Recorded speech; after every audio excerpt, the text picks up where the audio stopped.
ঢাকার গুলশানের Holey Artisan বেকারিতে সন্ত্রাসী হামলায় নিহত বাংলাদেশি ও বিদেশি 22 জনের পরিবারের সদস্যরা এখনও ন্যায় বিচার পাওয়ার অপেক্ষায় রয়েছেন।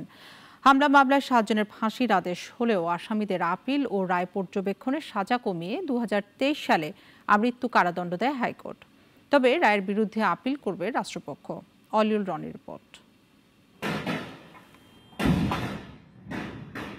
পহেলা জুলাই 2016 নির্মম এক জঙ্গি হামলার সাক্ষী হয় বাংলাদেশ। অভিজাত গুলশানের 79 নম্বর সড়কের হলি আর্টিজান বেকারিতে রাতের আধারে হামলা চালায় 5 জঙ্গি। রাতভর আতঙ্কে স্তব্ধ হয়েছিল গোটা দেশ।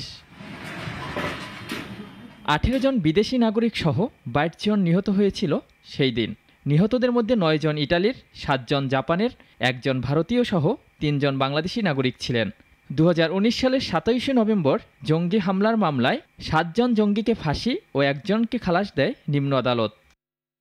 পরবর্তীতে 2023 সালের 30 অক্টোবর আসামিদের আপিল ও রায় পর্যবেক্ষণে আসামিদের সাজা কমিয়ে আমৃত্যু কারাদণ্ড দেয় হাইকোর্ট। এ নিয়ে যখন সর্বত্র সমালোচনা, তখন রাষ্ট্রের প্রধান আইন কর্মকর্তা জানান, রায়ের মূল কপি হাতে পেলে এর বিরুদ্ধে আবেদন করবে রাষ্ট্রপক্ষ। মৃত্যুদণ্ডাদেশ পরিবর্তন করে তাদেরকে আমৃত্যু জেলে রাখার নির্দেশ দিয়েছেন। তাদের জেলে থাকতে হবে আমৃত্যু। এখন আমরা সেই মূল জাজমেন্টটা এখন আমরা পাইনি। জাজমেন্ট পাওয়ার পরে আমরা রাষ্ট্রের সংশ্লিষ্ট কর্তৃপক্ষের সাথে কথা বলবো, যোগাযোগ করব, পরে ওনাদের সাথে নির্দেশনা অনুযায়ী আমরা পরবর্তী পদক্ষেপ নিব। তবে তিনি আরও বলেন, এমন জঘন্য অপরাধে ফাঁসি হওয়া বাঞ্ছনীয়। মৃত্যুদণ্ড বহাল থাকাটাই আমি মনে করি যে এটা যথার্থ ছিল ওদের জন্য, কারণ ওদের প্রতি অনুকম্পা দেখানো কোনো কারণই নাই।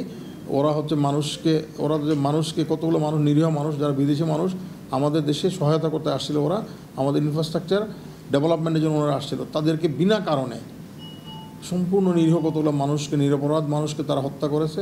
বাংলাদেশের ইতিহাসে সবচেয়ে ভয়াবহ জঙ্গি হামলার বিচার দ্রুত নিষ্পত্তির দাবি ভুক্তভোগীদের।